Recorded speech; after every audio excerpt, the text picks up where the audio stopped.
Have you ever wondered what life was like in the past? Nope, neither have I. Still, imagine being able to experience it for yourself. Luckily for the UK, its heritage industry continues to draw in tourists from all over the world, a success dominated by the southeast. But what about the northwest?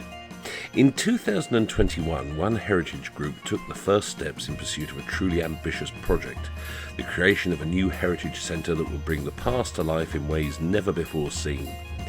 So join them on their journey to the city where it all began, a city reimagined by Victorian arts and crafts, one in possession of the only two-storey medieval shopping rows in Europe, and a place home to the largest Roman amphitheatre in Britain.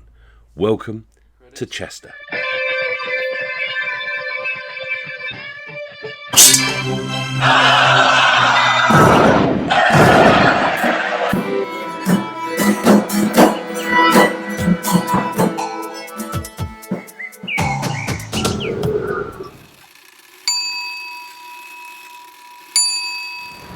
This is why I work here, because of the sunshine going everywhere but my face. It's freezing cold, it's February. You know what, I absolutely love this city. Take a look at that. Tuesday, 25th of March 1603, New Year's Day, Lady Day, or the Feast of the Annunciation of the Blessed Virgin. What a mouthful. Yesterday morning, Queen Elizabeth I passed away, and in just under a fortnight her cousin, King James VI of Scotland, and his Queen Consort Anne will leave Edinburgh, travelling the Great North Road to London. This is the future monarchy of England. This year, James will also visit Chester. Fast forward 420 years, you'll occasionally catch glimpses of one history group that has spent the last 3 years working here. My name's Jess, and I am a local in Chester. I have researched Anne Boleyn and Tudor history for 7 years now. I have a blog under the name Unholy Tudor, where I have interviews with historians and I post multiple things about Tudor history. I also post on Twitter and I have an Etsy under Unholy Tudor as well. Hello there, my name's Tom Hudson and I run the Historiographers Heritage. Who are you looking at, you? As you can see, I'm not dressed in Stuart kit. I'm dressed in kit from a tour that I've literally just been doing over in Lancaster. For 3 years I did tours as a Roman soldier, and then for sort of the last year and a bit as medieval militia.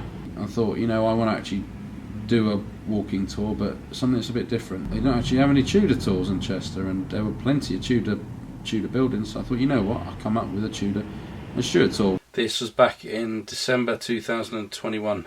I spent the next 2 months going to archives, looking online, researching through books, all about Tudor and Stuart Chester.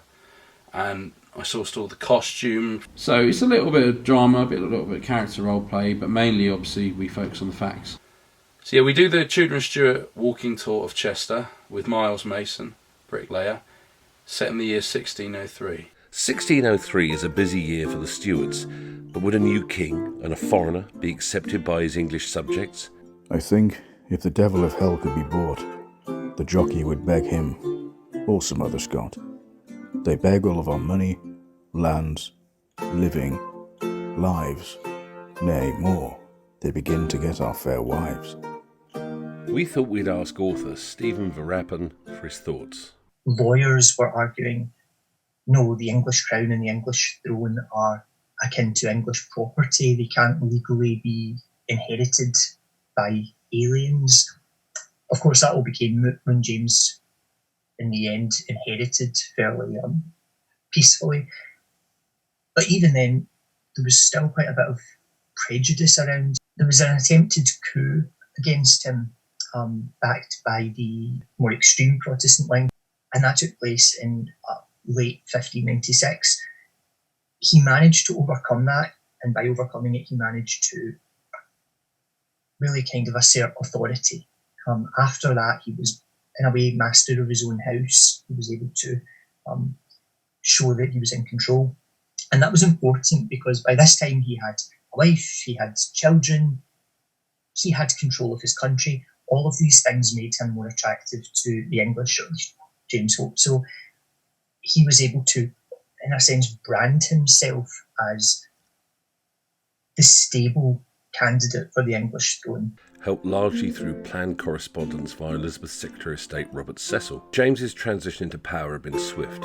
The King's succession offered nobles a chance to curry favour. Sir Thomas Egerton, Viscount Brackley of Tatton Park, for instance, would become Baron Ellesmere on the 21st of July 1603, and then Chancellor, due to presiding over Sir Walter Raleigh's trial for treason that November. For Chester's city officials, receiving the King's household meant facilitating a retinue of hundreds of people and hundreds of carts through the city, travelling on average a mere 12 miles a day. With James usually opting to stay privately with courtiers en route, his entry into Chester was a chance for the King to meet his subjects, perform ceremonial duties, and even to partake in some local hunting. The King's route, or guests as it was known, would have been confirmed by his Office of Works before requiring each village or town en route to supply the Lord Steward's staff with transport, charged at the King's rate, which was always fixed at considerably lower. It's recorded that James visits Chester Cathedral. As a devout Protestant, James would have wanted to thank God for his safe passage.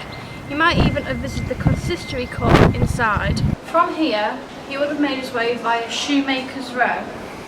You can imagine people craning over the rows to catch a glimpse of their new monarch making his way onto Pentis Row. To here, where the Pentis once stood. So what is a Pentis? Has it anything to do with Alan Sugar? You're fired.